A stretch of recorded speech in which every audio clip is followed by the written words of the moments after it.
Bloomberg Audio Studios. Podcasts, radio, news.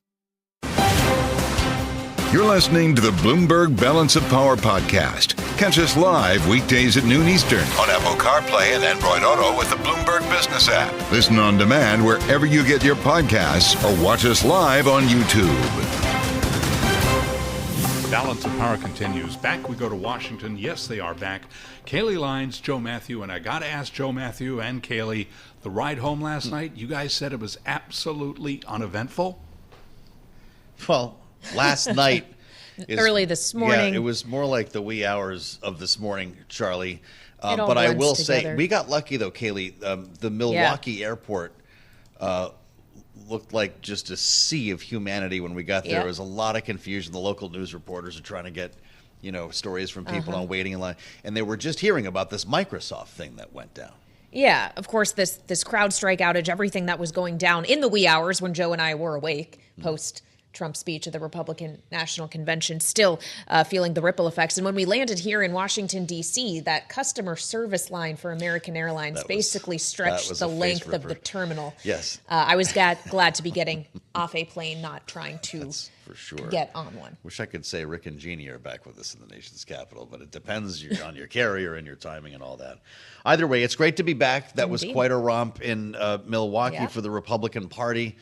Donald Trump holding forth last night, and our special coverage went real late because it was, in fact, the longest acceptance speech in the history of political conventions, Kailey. That is saying something. We topped an hour and a half. Yeah, of course, the previous record also held by Donald Trump, so he outdid himself in this 93-minute speech.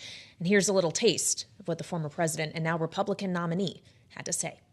These are great people, at great risk, I will tell you, and pounced on top of me so that I would be protected. There was blood pouring everywhere, and yet, in a certain way, I felt very safe because I had God on my side. Divine intervention is something we heard a lot about, not only in this speech, but across the course of the week. And then it was an interesting sort of bifurcated approach from Donald Trump last night. He started on the script, told the story of the attempted assassination, and then it turned into a stem winder that sounded a lot more like one of his rallies, even invoking the name of Hannibal Lecter. Now, still in Milwaukee, with a sense of the lasting message from this four-day affair, is Bloomberg's Annmarie Hordern, who was on the floor for Donald Trump's address last night at the Pfizer Forum, and she's with us right now in Milwaukee. What is the takeaway here from 4 days of messaging, Annmarie? Well, I think the takeaway, the Republicans are walking away and feeling like this was a convention that got their message across at the very end, when the first 30 minutes, if you just tuned in from that, heard the former president, one, try to talk about unifying the country, although we could talk about the remainder of the speech, which, to your point, Joe, really sounded like similar tropes in what we hear in his campaign rallies. But also, he was living to tell the tale of this bullet he dodged. And he took you behind the scenes of what it felt like. He said it's such a painful moment that he's only going to tell it once. But for many in the room, they were absolutely gripped, some even into tears. And leading up to that, there was all this momentum. It felt very machismo in the room because you had, of course, not just Kid Rock, but also Hulk Hogan calling him a hero and ripping open his shirt. Yeah. So you had a lot of emotions in the room about this, and a lot of things Trump was saying. You heard his supporters say amen. Now, what does this mean and how is it communicated writ large across the country? A lot of this will be slice and dice. So, if you want to hear about what it was like to potentially dodge a bullet, I think a lot of people are going to be tuning into those first 30 minutes. And in those 30 minutes, he talked about how he wants to be a president for all of America. And then, of course, throughout the speech, though, he went off script a lot of times. And you can follow the prompter along with him on some of the big screens, and you can tell when he was off script and he meandered, and maybe he was losing people then. That's the Donald Trump that the public really knows. So you got two sides of him yesterday. Yeah, and it begs the question, how many people, say, on the East Coast were up past midnight to watch the entire speech, or how many dipped out early? We were hearing ahead of the former president's remarks, Annmarie, that he wasn't going to mention President Biden by name, but a Biden did slip in there. How should we look at that?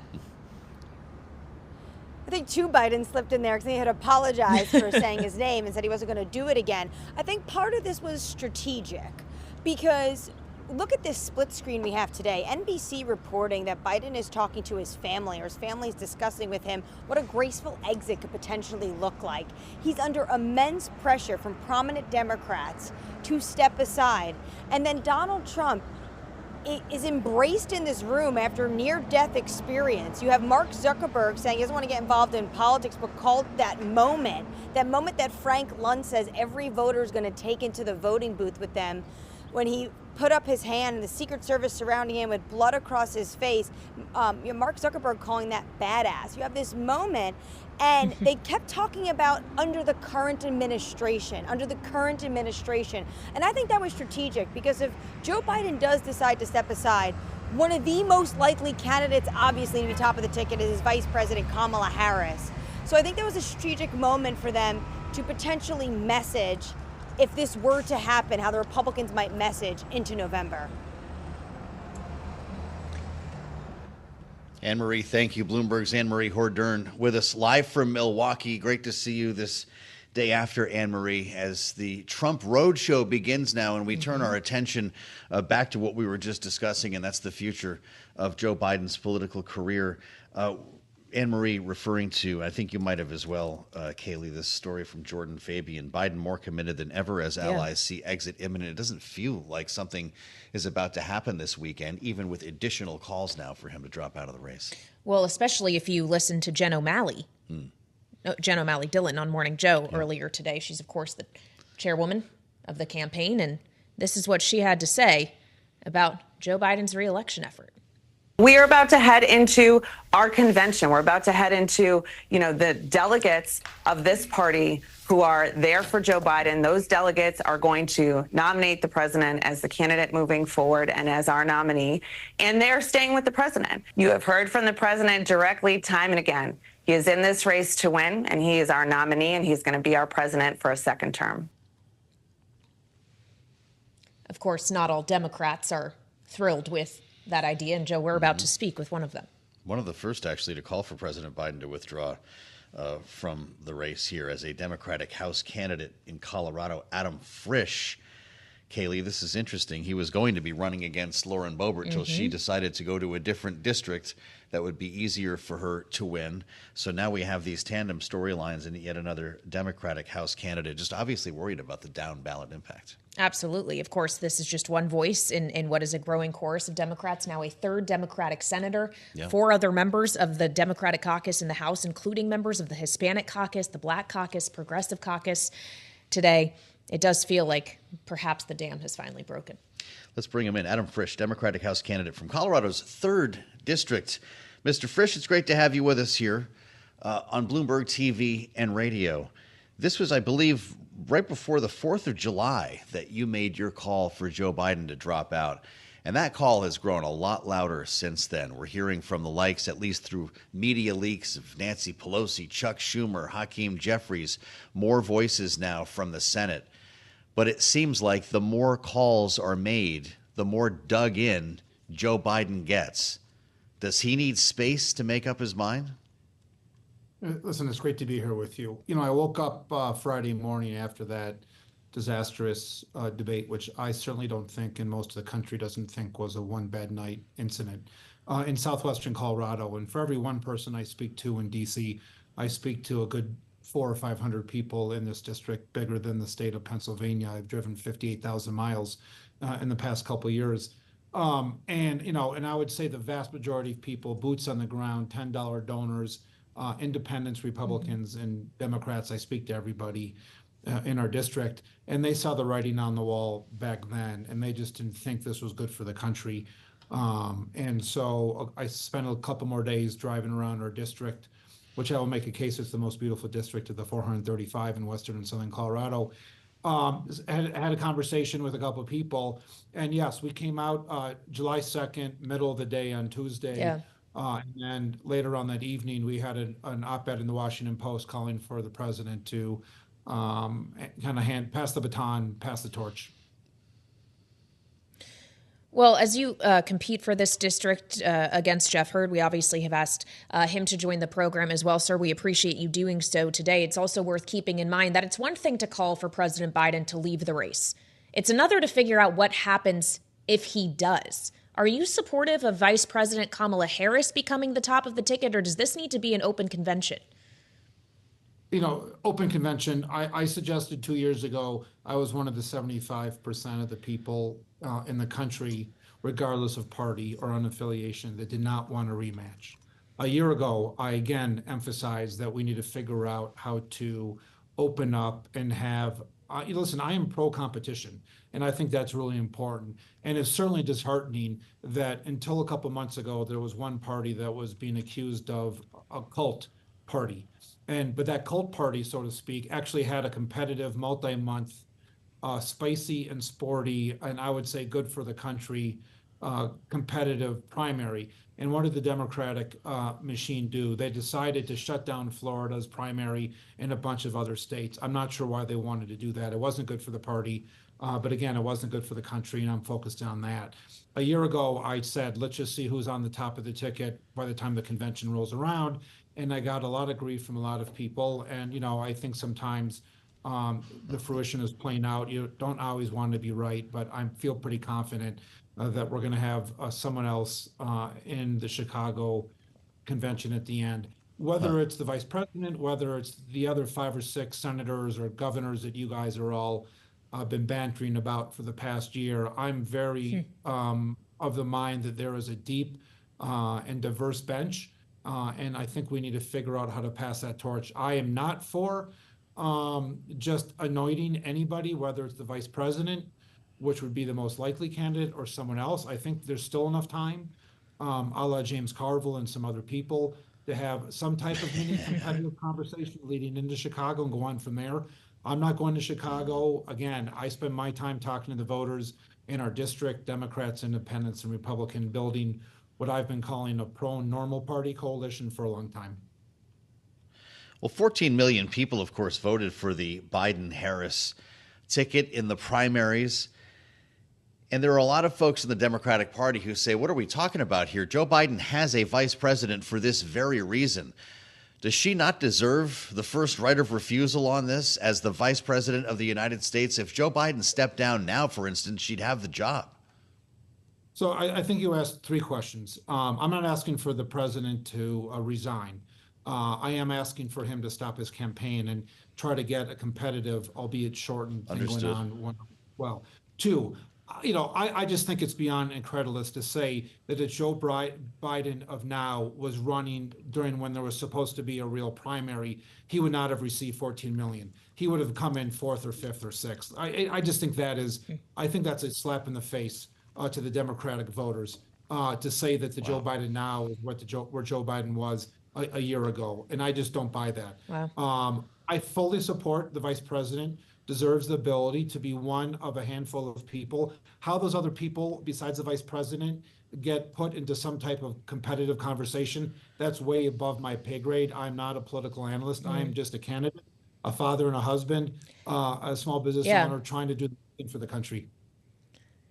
Well, you are a candidate trying to turn what is a red seat, Lauren Boebert's seat, currently blue. Do you believe that you can do that even if Biden remains at the top of the ticket? Yeah, of course. I from day one when I entered this race in February of 22, the Democratic Party, the Republican Party, the political policy wonks were saying that we were going to lose by 40,000 votes given the registration and what the voting map looks like. And instead of losing by 40,000 votes, we lost by fewer than 550. We're the closest race in the country. In December, Representative Boebert did some polling, and we know what was asked because we have those questions. We don't know what the results were, but obviously I believe she's the first person in 25 years to pack up her All right, bags. well, sir, we'll be watching your race. Thank you for joining us here on Bloomberg. Adam Frisch from Colorado. You're listening to the Bloomberg Balance of Power podcast. Catch us live weekdays at noon Eastern on Apple CarPlay and Android Auto with the Bloomberg Business app. You can also listen live on Amazon Alexa from our flagship New York station. Just say, Alexa, play Bloomberg 1130. That means 2 things in day one. right? Drill, baby, drill, and close our borders.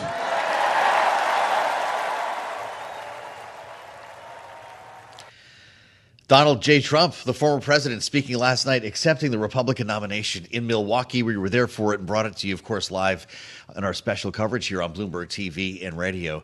The question is, where do we go from here in a race that is still shrouded in uncertainty? Not so much about the Republican side, but of course what is happening with Joe Biden. I'm alongside Kailey, Leinz, Joe, Mathieu here, back in Washington, D.C. We're peeking out of one eye and somewhat punch drunk after a night with very little sleep here. But we're glad we could be here to dissect all of this today. So glad. There's nowhere else we would rather be. It's really fascinating to think that a month from now we'll be in Chicago and we don't know who the nominee is going to be. Well, Joe Biden would tell you still it's going to be him, and those close to him, including in his campaign today, are saying that remains the plan. But of course, we have this growing list of Democrats sitting lawmakers, including candidates as well, like Adam Frisch, who we just spoke with. Now, 3 senators, 4 more members of the House, and it's only a little after noon on this Friday, Joe. And the question is whether or not this re-election effort is going to be able to last the weekend. It could be a significant weekend. Obviously, he's still recovering from COVID. There's the matter of recovering. If he is going to be exiting the race, there's the matter of stagecraft to some extent. Someone who is obviously trying to preserve a legacy here, to write the perfect speech, to have the right moment, choose the venue, talk to the family. Kailey, these are all things that could take some time. Yeah, well, we just got a headline from the president who says he will be returning to the campaign trail next week. Of course, returning because he's currently isolating in Delaware, to your point, recovering from COVID. But he says he's getting back on the wagon, pushing ahead with this re-election effort. It's part of our conversation with Christopher Smart, the managing partner at Arbroath Group and former special assistant to the president for international economics under the Biden administration, with the idea of a Trump trade and how elusive or real that may be. Christopher, it's great to have you on Bloomberg TV and radio. Welcome. We talk about even the JD trade, Kailey. I think was the first reference I heard from Abigail while we were in Milwaukee.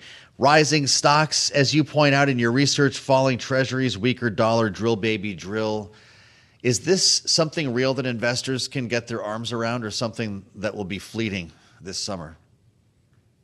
I think it's hard to really get your arms around it. I mean, as you just described, it's really 3 weeks now since the presidential debate, and you think of all of the assumptions we had going into that debate and all of the ones that have changed and shifted today as we look to the weekend and into next week, and as you say, a month away from the Democratic convention. The Trump trade that I think people were talking about coming into view, I guess my thinking is that a lot of that has much more to do with a strong economy, a decent earnings seasons, and a Fed that looks likely to be cutting rates maybe at the next meeting and continue to cut through next year. That gives you a big boost to the stock market. It gives you a steeper treasury curve and a weaker dollar. A lot of those things, would be happening with or without rising prospects for President Trump coming back into office. It's a long time between now and the election. A lot could change, but I guess even if you believe that he's going to be the next president, there's a lot of uncertainty between the rhetoric we heard last night and the bills he might actually sign once he gets back into the Oval Office. Well, yeah, Christopher, let's talk more about the rhetoric that we heard last night. He says that he is going to cut taxes even further after delivering what he incorrectly described as the largest tax cut in the country's history. He talked about immediately getting rid of inflation and lowering interest rates, something that isn't within the power of the president, it's within the power of the Federal Reserve. What actually is something that Donald Trump could immediately deliver on just from the Oval Office, assuming that he could take it in January of 2025? Well, I think it's really the clip that you played at the beginning of this segment, where he said on day one, drill baby drill, and we're going to close the border. That, I think a lot of that is within his purview, although, you also know that there's been a lot of increase in oil production in the U.S. in the last few years under the Biden administration, and there's been a lot of more restrictions imposed on border crossings.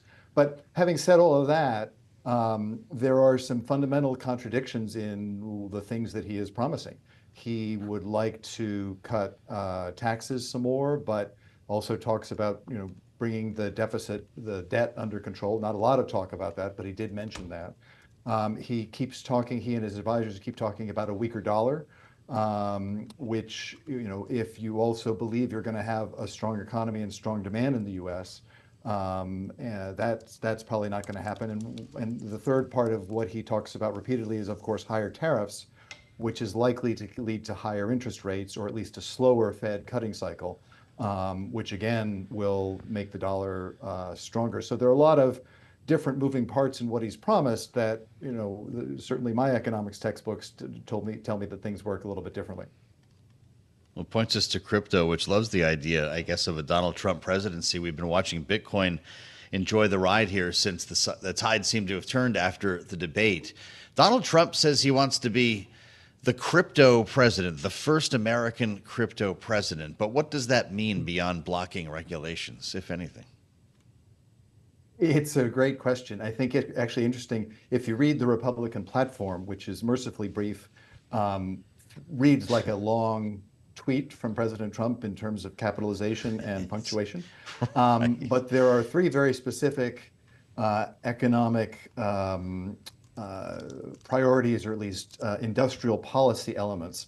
One is space, one is artificial intelligence, and one is crypto.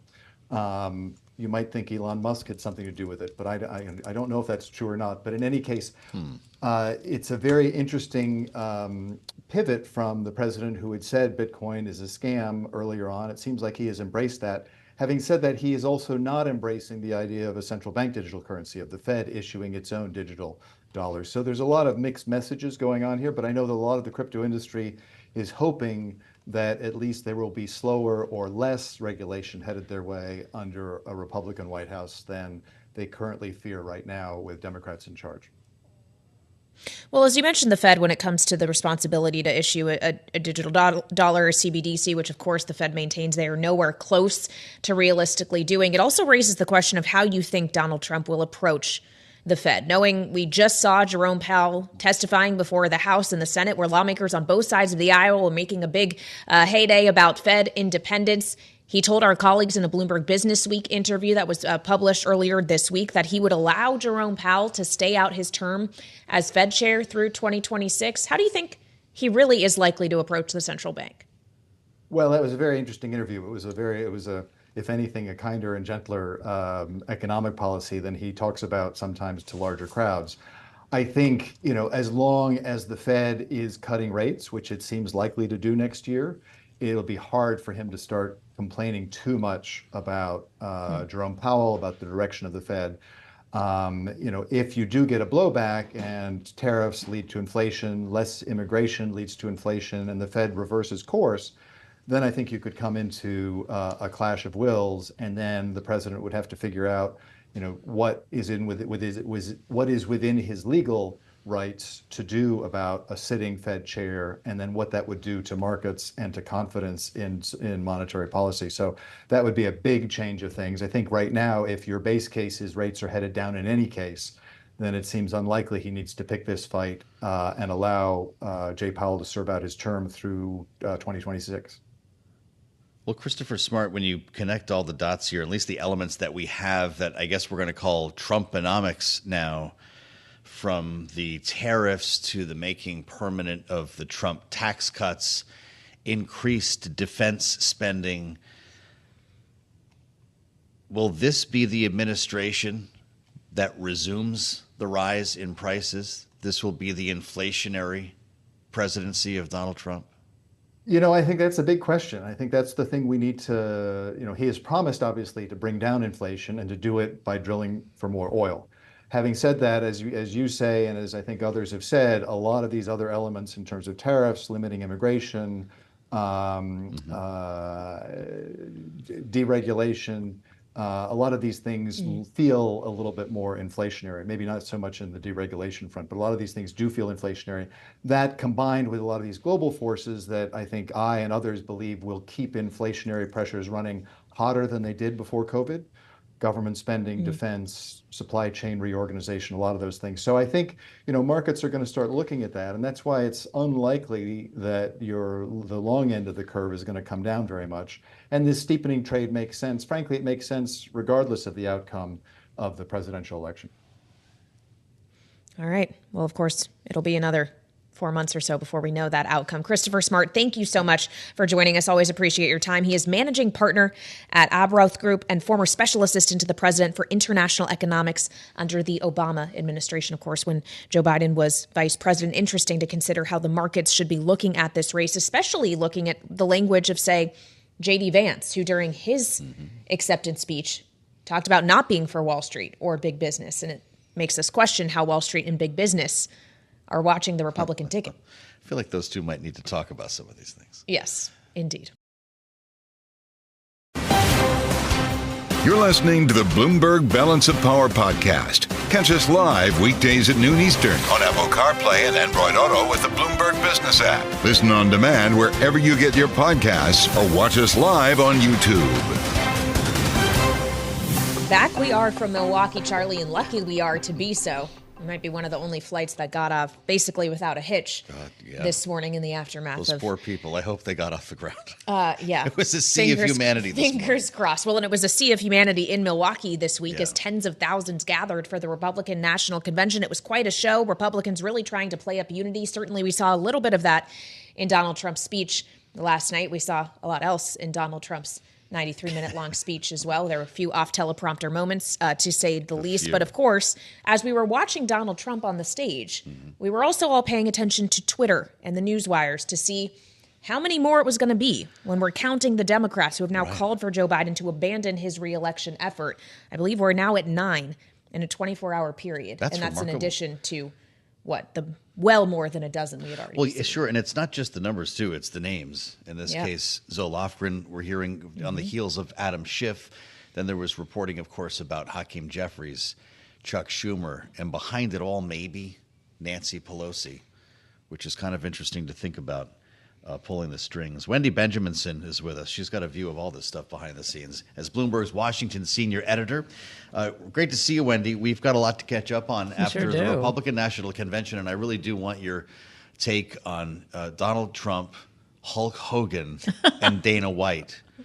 But this is breaking before our eyes, and the campaign just issued a statement saying he's going back on the trail next week after he recovers from COVID. Is this just a matter of sounding sure of yourself until you're not? I think that's exactly what's going on. And one of my smart colleagues said he didn't say he would be campaigning for himself next week, that he would be resuming the campaign trail. I mean, the guy just can't catch a break this week, right, with the COVID. So this whole time they were supposed to be counter-programming against this very macho, very full show from Donald Trump, as you mentioned, with Hulk Hogan and all that. He's an 81-year-old sick man, has to go home, and all that's very sad. So we'll see this weekend. I think there's a lot of very difficult conversations happening. There's a lot of family talk happening, and advisors who may still be urging him to stay in. Jen O'Malley-Dillon was on MSNBC this morning saying that, she was still fully confident that he would be reelected. So we'll see. Well, it really is just a matter of time. Of course, what may make this so difficult for the president is the amount of time that he has dedicated in his life to public service. We're talking decades, frankly, half a century, as J.D. Vance pointed out in his acceptance speech at the RNC this past week. He has been a public servant for the majority of his life, and that's probably a hard way to go out as members of your own party are calling for you to do so.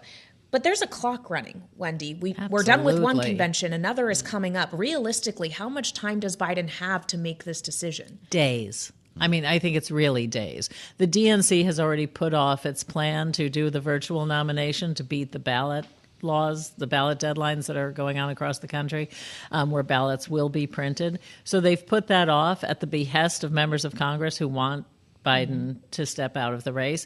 And while it is a very, very sad tableau to think of this guy who has given his entire life to public service to being pushed off the stage, however, the Biden campaign was showing us for months and months and months, telling us everything was fine, telling us that it was going to be okay, while they kept him to very scripted events. And then in the first unscripted event, the debate, everyone saw what was going on, and, it's a choice that they apparently have made. It sounds like you see this as very likely, I think so. certainly within the realm. If that's the case, does Joe Biden actually have to put the next ticket together? Is that part of the calculation right now? Or is it, hey, I'm out. You guys have a good time in Chicago. Let me introduce you to Kamala.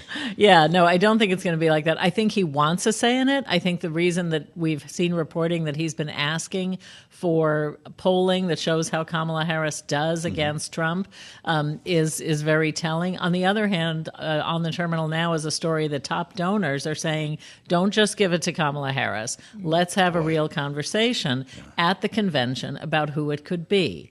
And that would be the first open convention, certainly in my lifetime. And I think we have to go back to the 50s or even before. To think it's Chicago, though. Come on. And How do you? Nobody would believe this movie. I know, no one would. But so I think Biden very much wants to be the elder statesman who picks his successor. Whether that's still in his hands by August 19th, I don't know.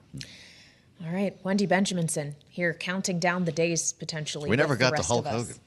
Yeah, or Yeah. really We'll follow Trump up on for that. that matter. So we got to do that with our political panel next. Wendy, thank you, senior Washington editor for us here at Bloomberg. We appreciate the time. But of course, we're having this conversation less than 24 hours after Hulk Hogan, Kid Rock, Dana White, and Donald Trump all shared the stage in Milwaukee last night. So on that note, let's bring in our political panel. Jonae Wartel is with us. She is Democratic strategist and partner at ARC Initiatives, and Lauren Tomlinson, Republican strategist and president at Claffey Communications.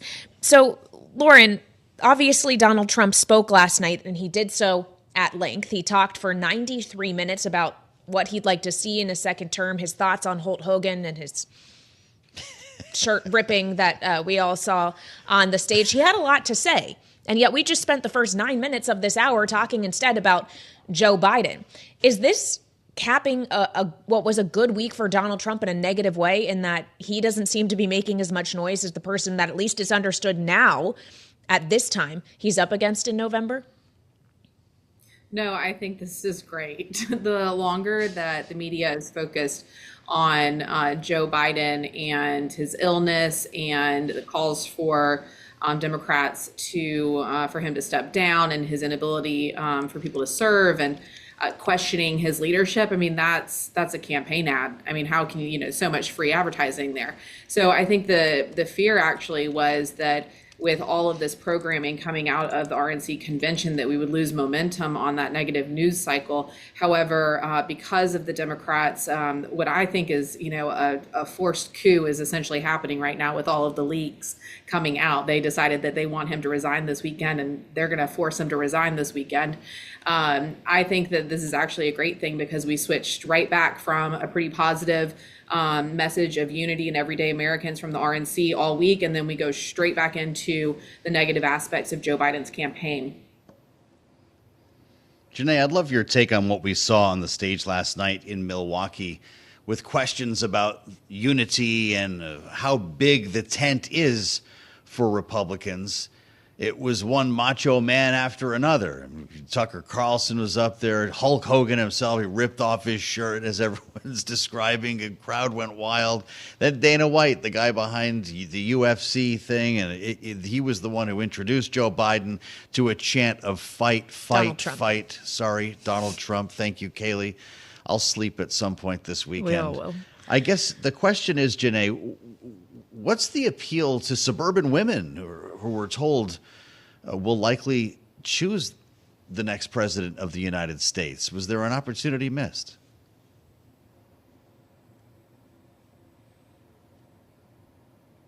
Well, certainly, when you think about a big tent, that's not exactly what you saw on that stage, right? You saw the patriarchy on display, where you saw men who do not represent the diverse coalition of voters that you're going to need to win this election on stage. And listen, what we saw in former President Trump's speech was just more of this rhetoric that is empty and that does not lay out a plan for America. And so that contrast between what he's laying out as his plan for his next presidency, should he be elected, and Joe Biden and Vice President Harris's vision for America, there's a clear contrast there. And so No place was that more evident than at the convention and during former President Trump's very, very lengthy speech. And in terms of unifying, I mean, we can see from former President Trump's track record on the campaign trail and as president of the United States in his first term that there is not he does not have the ability to be a unifying figure. His policies, his rhetoric, those he has brought in as allies to his campaign and to his administration are not unifying figures. They are folks who sow division. They are folks whose beliefs and views and policies are tremendously unpopular with the American people. Suburban women who are very much concerned, as polls show, with reproductive freedom and reproductive justice. We saw that former President Trump and Senator Vance don't have a plan that supports women's bodily autonomy and ability to make decisions about their bodies. It does just the opposite. Well, Jonae, it's a great point. And this is a conversation we were having during our special coverage last night. The idea that the messaging from this convention and many of the figures that spoke didn't necessarily seem to be reaching out to, say, suburban women or suburban women, rather, plural. If you listen to J.D. Vance, he kept talking about the working man. Obviously, as Joe and I have described, a lot of the people who were on that stage last night were also men. Lauren, is this a mistake for the Trump-Vance campaign and the Republican Party as a whole? Are they just abandoning these women in the suburbs? I think that there's been a decision to not do as much outreach to suburban women this time around. I think that over the past 4 years, suburban women who were a huge opportunity in 2020, considered swing voters, more economically conservative, but socially liberal on things. They didn't like the way that Trump spoke. There was a bunch of polling that showed that they could still be persuaded. They have moved more solidly into the Democratic camp over the past 4 years. So I think what you're seeing is a new Republican Party and a new strategy for outreach. They're not going after college-educated suburban women anymore because they think that those people are basically lost to them. There's more opportunity with Black Americans, Hispanics, working class Americans than there are in some of the college-educated blocks. Spending time with our great panel on this Friday after Donald Trump's acceptance speech in Milwaukee, Jonae Wartel, Democratic strategist, and Republican strategist Lauren Tomlinson. Jonae, it's going to be an interesting weekend, it seems, for Joe Biden and his family. We've had reporting here just in the last 48 hours that, in fact, a decision could be made this weekend. I know now he says that he's going back on the campaign trail next week. Would there be a world in which he's on the campaign trail for another candidate named Kamala Harris if he does, in fact, make this decision? Well, from what we've heard from the campaign publicly, the president will be back on the campaign trail next week, talking to voters, engaging that coalition, that broad coalition of folks who propelled his victory in 2020, him and Vice President Harris. And so I think what you'll see is the campaign continuing to move full steam ahead. And I think what's important here is, again, that contrast that they're going to draw between what we saw during the RNC and the vision that President Biden and Vice President Harris have for America. So I think that's what we can expect in the coming days, is more of that very clear and very sharp contrast between now this newly minted Republican ticket and Vice President Harris and President Biden. Well, I'll tell you, Jonae, the news that we got today from Zoe Lofgren, that does ring a bell, right? This is Nancy Pelosi, as they say. Her allies are turning on Joe Biden. How significant in the wake of Adam Schiff's call for him to step down is this one? Well, I think the conversations that have been happening privately and between President Biden and Democratic leaders have been important ones, right? We want to make sure that the voices in our party are heard, that folks' concerns are addressed. But publicly, what we've heard from the campaign is that the campaign moves full steam ahead. And the hope is that for those who have voiced their opinions, their concerns, that they are also having these same private conversations with the president about the future of this campaign, talking about the path to victory, talking about these very tight polls in battleground states that show that the landscape is still shifting and has not, fully solidified, but will now with this ticket now in place on the Republican side. I think you're going to see a lot of that gap closing that was previously that we've seen widen a bit in everyone could agree have been a tumultuous couple of weeks on the campaign trail on both sides. I think what's also important to know here is that, the campaign is doing the work on the ground to make sure that the coalition of voters, who are in fact the most important part of this process, are being reached and are being engaged. And, the campaign and the Democratic circles, certainly the ones that I run in, we know that there's work to do to make sure that that coalition of folks who voted for Joe Biden and Kamala Harris in 2020 feel like they're being heard, that they're being engaged, that the outreach is happening. And so that's why the campaign has stayed narrowly focused there. Jonae, it's great to have you back. Lauren, too. Our panel today, Jonae Wartel, Democratic strategist, ARC Initiatives. Lauren Tomlinson, Republican strategist, Claffey Communications. We're going to have a lot more to talk about with both of you going forward. I'm Joe Mathieu alongside Kailey Leinz. We'll update the CrowdStrike situation next. Down 11% following this morning. This is Bloomberg. You're listening to the Bloomberg Balance of Power podcast. Catch us live weekdays at noon Eastern on Apple CarPlay and Android Auto with the Bloomberg Business app. You can also listen live on Amazon Alexa from our flagship New York station. Just say, Alexa, play Bloomberg 1130. Taking a look at how markets are reacting to the CrowdStrike outage we saw across the globe this morning. And we're also keeping track here in Washington of the government reaction. Congresswoman Nancy Mace from South Carolina, a member of the House Oversight Committee, has just posted on X that the committee has requested briefings from both CrowdStrike and Microsoft trying to determine the breadth of impact, especially across the federal government.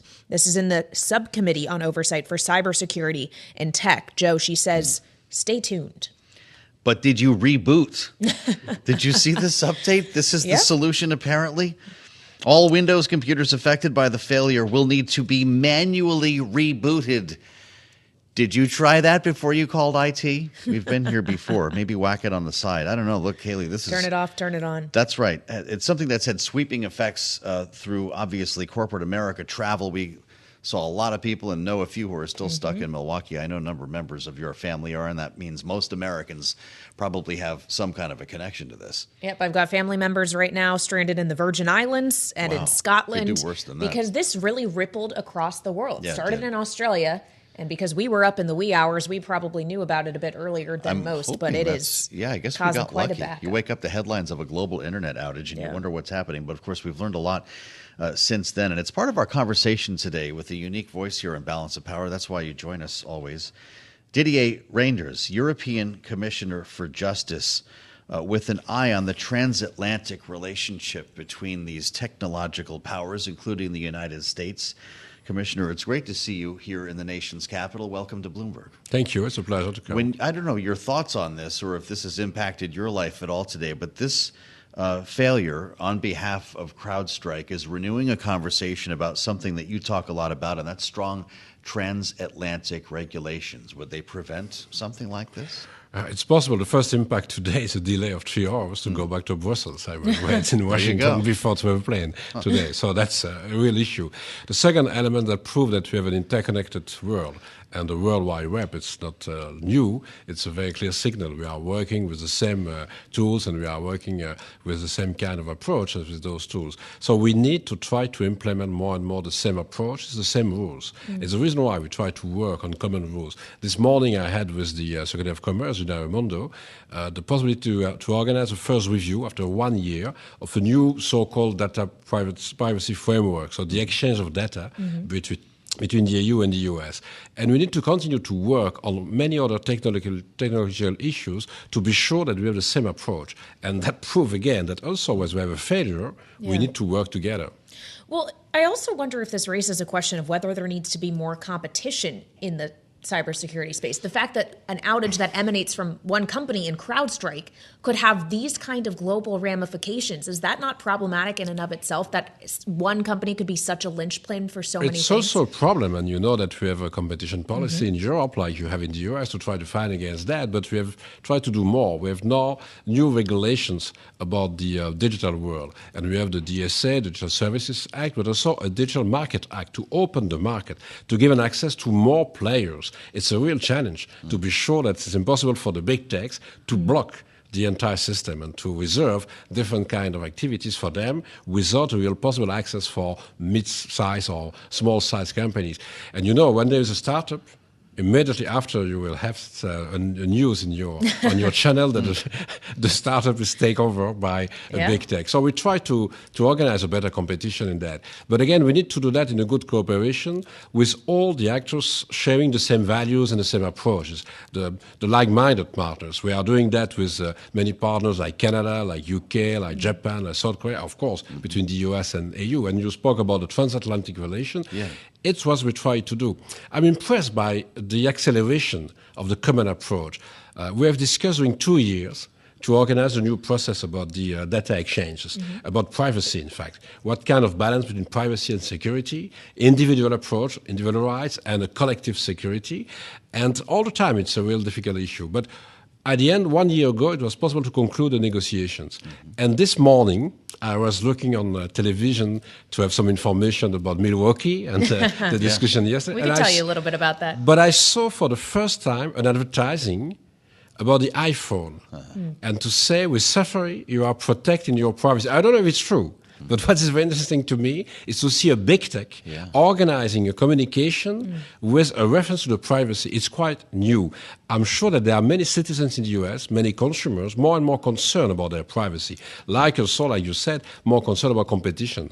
How it's possible to have such a huge failure at the worldwide level with one company? Well, it's worth noting in this case, this was not an attack. No. This was born of an update. And I wonder if, from your view, that makes it easier or more difficult to control if there were stronger transatlantic regulations. No, I'm sure that it's a technical failure, of course, when you are looking to that. But what is very impressive is to see that with one company at work in different kind of sectors, you have so many difficulties everywhere in the world. So maybe competition will be a real reaction. But more than that, we need to work more together. To try to have common rules. What we have tried to do about privacy and to protect the personal data is one thing, but we need also to work together to open the market. What you said about a sort of monopoly of one company or a very small number of companies that work in such a sector of high tech, it's impossible to continue with that. We need to open more and more the market. And it's what we try to do at the European level. It's very recent. The new regulations into force in some months, in fact. And now we try to move more and more with a better competition in this field. Well, we, of course, just came from Milwaukee. We could do a little bit of catching up on that.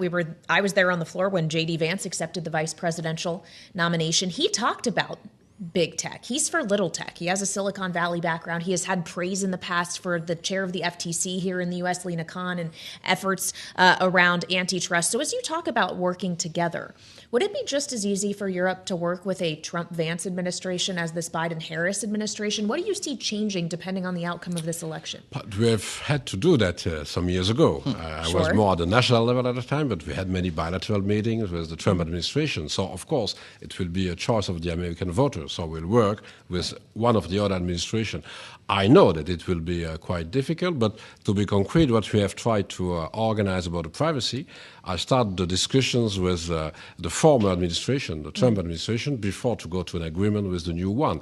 It will be difficult, but I'm sure that what will be important is to learn more about the European Union and Europe. I've seen some declarations of a possible vice president. I'm sure that we will be very happy to receive him and to try to explain what is it, the European Union. What is a single market, a huge market of not so far. So you don't think he understands properly? But it's a question of knowledge about the real situation. We have a huge market. You need to understand that. We have a real competition on such a market. And we have a huge democratic process. Yesterday, it was the re-election of the President of the European Commission.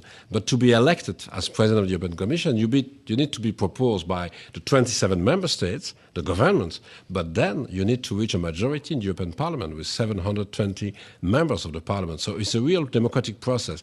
And we need to explain that maybe more to some leaders or possible leaders in the US. But for the moment, we are in discussion with the Biden administration and we'll continue to do that. Obviously, to your point, you've already lived through a Trump presidency. We all did, so there might not be that many surprises. But does the isolationist bent in this Republican Party, which has evolved a bit since Donald Trump served his first term, does that bring different challenges for Europe? But we need to continue to work on the strategic autonomy of the European Union. So we have a very strong relationship between the US and the EU, but that doesn't mean that we don't have to invest more in defense, in our own security and so on. But then we need also to convince our partners that we have common interest. If you look to the situation in Ukraine, it's not only a war of Russia against Ukraine, it's against our values, our shared values, democracy, freedom. It's very important to be concerned by that. And when you look to the recent news and that you see that a U.S. journalist is condemned to 16 years in jail, it's quite important to understand that it's not only a war against Ukraine, of course, it's first of all that, but it's a war against our values in the EU, but also in the free world, I will say. And if you look to the situation and the repercussion in the US, it's very important to continue to support Ukraine, what we are doing with a huge financial support. You know that from the EU and the member states, it's more than $160 billion that we have provided since the beginning of the war for military support, financial support, humanitarian, but also the refugees. And we'll continue to do that. And we'll continue to see if it's possible one day to go to a peace process, but on the basis of the request of Ukraine. And I'm hoping that it will be possible with the next U.S. administration, one of another. We need to understand that we have the same concerns. And again, the condemnation of a U.S. journalist, it may be a good reminder for many U.S. citizens that it's not only EU or Ukrainian situation, it's a situation for a large part of the world. Yes, sir. I'm glad you raised that. Evan Gershkovich, of course, from the Wall Street Journal, sentenced to 16 years in prison in Russia today. Thank you so much for stopping by Bloomberg, sir. We appreciate your time while you're here. I will stay some more hours in Washington. I know. We wish you luck getting on that plane back to Brussels. It will be a pleasure. It will be a pleasure. European Commissioner for Justice Didier Reynders, appreciate your time, sir. You're listening to the Bloomberg Balance of Power podcast. Catch us live weekdays at noon Eastern on Apple CarPlay and Android Auto with the Bloomberg Business app. Listen on demand wherever you get your podcasts or watch us live on YouTube.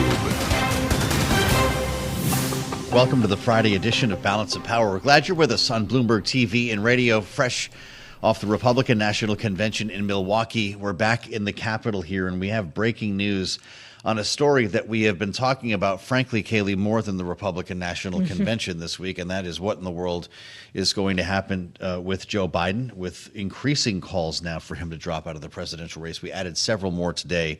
The New York Times is now reporting that Vice President Kamala Harris is set to speak with major Democratic donors. This would be an important step if, in fact, this is the decision or the direction that Democrats are going in. Yeah, the Times citing two people who have been invited to this call, which they say is taking place on short notice this afternoon, on this Friday. And the call is endorsed in part by Reid Hoffman, who, of course, is one of the biggest donors within the Democratic Party, who in an email that the Times got a look at said, "We continue to find ourselves in a rapidly evolving environment," and says, "With the stakes as high as they are this cycle, we have to remain focused on the critical work that needs to be done to protect our democracy." And that is what we're hearing from so many Democrats, this idea that they are growing increasingly concerned that for democracy to be protected, Joe Biden cannot lead the Democratic ticket. Well, that's right. And if it's not going to be Joe Biden, someone else needs time to get a new campaign up and running here and get ready for a convention in Chicago. Kailey, that's why this is happening pretty quickly here. And there are reports that it could actually turn over this weekend. If that is the case, you can expect special coverage here on Bloomberg TV and radio. Indeed. Of course, we've heard on TV, radio, and elsewhere from a lot of voices this week in Milwaukee and in other places now that we're back in Washington. And it's worth pointing out that while Joe Biden has been sidelined in Delaware, recovering from COVID, Vice President Harris has been out there. She actually spoke yesterday about Donald Trump specifically, and she had this to say in part. Donald Trump were to win in November, he will continue to sell out working families. He will continue to attack reproductive freedom, and he will continue to undermine our democracy. The vice president yesterday. So on this Friday, we add another voice to this conversation. Andra Gillespie is here with us in Washington. She is associate professor of political science at Emory University. Andra, what a week. Thank you for joining us as we try to wrap things up. We'll see if we're all going to be having a working weekend. We heard Vice President Harris there talking in particular about reproductive rights. That is one of the issues that she has owned as vice president. Is that an issue that could actually make her one of the most viable candidates for the Democratic Party if Joe Biden does indeed step aside, let alone the fact that she is vice president of the United States right now as we speak? Well, it's an issue that Democrats have been honing in on since the Dobbs decision, because they've noticed that Democratic voters in particular have increasingly said that reproductive issues are salient issues to them. So they're saying that abortion is an important issue for them in the way that pro-life voters might have said that in the 1980s and 1990s. And so Democrats have had success with that issue, and so they're going to continue to try to find success with it. The question is, how many single issue pro-choice voters are there, and what other issues do you need to hit on in order to put the type of coalition together that can win enough states to win the Electoral College? Joe Biden's campaign says he's going back on the campaign trail next week, and I guess you have to project that kind of confidence until you're no longer able to. Kamala Harris is, of course, also hearing calls for an open convention, for a mini primary or series of town halls. This is going to be Joe Biden's choice. To what extent can she help to affect the outcome? Is it meetings like this with donors? Well, we don't know what they're discussing in the meeting. So we don't know if Harris is there to try to assuage the concerns of these high-level donors so that they release the money that they're withholding right now from the Democrats, because they're not just withholding it from Biden, they're threatening to withhold it from down-ballot candidates as well. Would she spend that capital right now, knowing that he could be out of the race within days? Well, I think she has to project that, but she also might have to make people comfortable with her if other Democrats are able to convince President Biden that he should drop out of the race. She can't be seen as, striking him while he's down, especially given the fact that he has COVID. So she has to be a loyal team player. She has to demonstrate that she can be the leader of the Democratic Party to make voters comfortable with her. And then if it turns out that Biden does drop out of the race, then they're going to have to very quickly settle on who the nominee should be. And she's going to have to be able to project leadership and strength in a way that could help her clear the field if it looks like she's the heir apparent. Well, of course, where all of the dropout calls are coming from are from Democrats who have expressed concern that they do not believe Joe Biden is capable of defeating Donald Trump in November. The question is whether or not there is convincing data out there that shows any other Democrat could defeat Donald Trump easily in November. Have you seen any figures that have convinced you of that, Andra? So the public figures don't suggest that at all. Vice President Harris has polled in some surveys about at the same rate that President Biden has, and the other contenders, especially right after the debate, were actually polling lower than President Biden or Vice President Harris. So I think that's part of the reason why people are looking at her, in addition to the fact that she is Vice President of the United States, so she would be the obvious first person that you would look at. One of the things that I would caution as a professor is I would actually want to see this in an experimental matchup where you split the sample and you randomly put people in different groups and then pose one question. Is it Biden as the Democratic nominee, or Harris, or Gavin Newsom, or Gretchen Whitmer? And then we can see kind of in the head-to-head matchup sort of how people would make one particular choice. I imagine that maybe some of the internal polls have that, but that's certainly something that I would want to see in a public poll. We heard Republicans and Donald Trump testing out nicknames for Kamala Harris in Milwaukee. I believe Cackling Co-Pilot Kamala was one that I heard the most. Does that mean you're winning when Trump is coining your nickname? I don't focus on the winning. I mean, first of all, I focus on the maturity of that, and I focus on what that says about the toxicity of our culture. Yeah. Mm-hmm. When I'm also listening to that, I'm listening for race and gendered language in there. And so the idea of talking about a woman as cackling, referring to her laugh, is something that is certainly problematic. And that, if Harris is the nominee, she's going to have to address. That's what she would face for the rest of the cycle.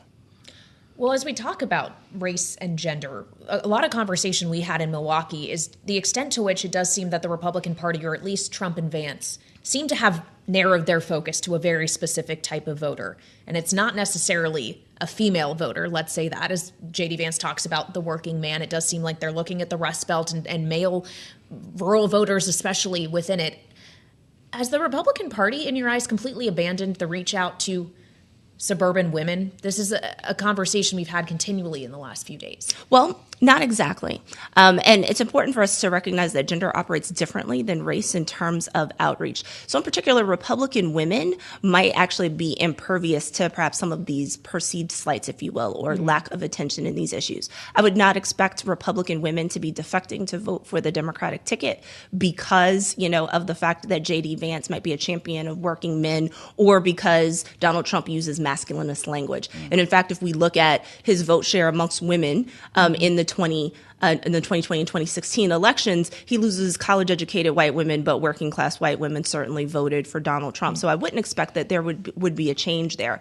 I do expect that they are going to reach out to women. It doesn't necessarily have to be about abortion, and so that's something that I would caution Democrats to not make everything solely about abortion. The outreach in terms of talking about education and the content of students' education, right? They thanked basically Moms for Liberty without actually directly naming them during the convention. And so there are ways that activist women really do see themselves as being sort of, front and center in the MAGA movement. Mm-hmm. There's a conventional wisdom out there, and I guess it's based on some polling, but the fact of the matter is people have not seen Kamala Harris do a heck of a lot of campaigning, unless they live in California, or paid real close attention to the primary race between herself, Joe Biden, and others. The conventional wisdom that she is just not a gifted campaigner. What do you make of that? Is it true? Well, I think that this is something that's going to be a liability if Vice President Harris turns out to be the Democratic nominee. Mm-hmm. So we know where she's polling now. That's a hypothetical situation. Things change when you are, in fact, the real candidate. Right. Because she's run before and she is a national figure, you also have to consider what her liabilities are. And so some of those narratives from the 2020 election about poor management or about staff turnover in her White House staff are certainly going to come up, and she's going to have to provide a ready response for that. She's also going to bear the weight of all of the criticisms of the Biden administration. Sure. And so one challenge is how to figure out how to tout the successes of the Biden administration in ways that heretofore this campaign has been unable to do, but then also how to inoculate yourself from having to take full responsibility for anything that could be perceived as a blunder. And one of the challenges and the risks of somebody like Vice President Harris coming in and filling in is that she's tied to the administration. There's no way she's going to say that she wasn't a part of some of these things. And so that allows her to take credit for the good things, but that also means she's got to be ready to respond to the bad things. Well, of course, she also had a career as a prosecutor that we've heard could actually be part of her problem with specifically black voters, a group that we know are becoming more disaffected with Joe Biden, pivoting to Donald Trump in numbers that we haven't really seen in modern political history, to say the least. How should we think about her appeal within that demographic, and whether or not she needs to be included in the ticket either at the top or continue on as the vice president in order to keep them within the family? Well, I think it's more dangerous to exclude her from the ticket. So I don't think there's any discussion at all that Democrats are having. African-American women, in particular, are the most Democratic voting bloc in the United States. They're voting upwards of 90% for Democratic candidates, including Joe Biden. To take Kamala Harris off of that ticket is to risk them not showing up, and that is going to be fatal to a Democratic ticket. Would it be any different if she were simply not at the top of the ticket, though? Isn't that an insult to a vice president who got 14 million votes one heartbeat away? Well, yes, I think it will be, which is why I think there is some behind-the-scenes discussion of, if it is not Joe Biden, how can we get everybody within the Democratic circle to coalesce around Kamala Harris? Mm-hmm. So even if you have to go through, having town hall meetings and having debates and having an open delegate vote at the floor of the DNC or in any virtual votes that would happen ahead of time, there has to be some consensus that Kamala Harris has to be given the sort of opportunity opportunity to decline the seat. Yeah. And it has to be very clear that she's making this decision of her own volition and she's not being coerced into not being a part of any ticket or not being at the top of it. Well, the convention is getting closer every minute that we speak. So finally, Andra, and I know it's impossible to predict, but knowing we are working on a deadline here, how much longer do you think Joe Biden can go before he decides one way or another? I would say probably no more than a week. Because if he has to drop out, then Democrats have to come up with the contingency plan for how to govern the replacement and make Democratic voters in general feel comfortable that this was democratically decided and that it wasn't some type of coronation. And if he doesn't decide in a week, then we roll into another one talking about this very same story. Yep. This is quite a remarkable moment in American politics. Andra, Gillespie, a treat to have you in the nation's capital and with us today at the table. Thank you so much for coming to see us. Thanks for listening to the Balance of Power podcast. Make sure to subscribe if you haven't already at Apple, Spotify, or wherever you get your podcasts. And you can find us live every weekday from Washington, D.C. at noontime Eastern at Bloomberg.com.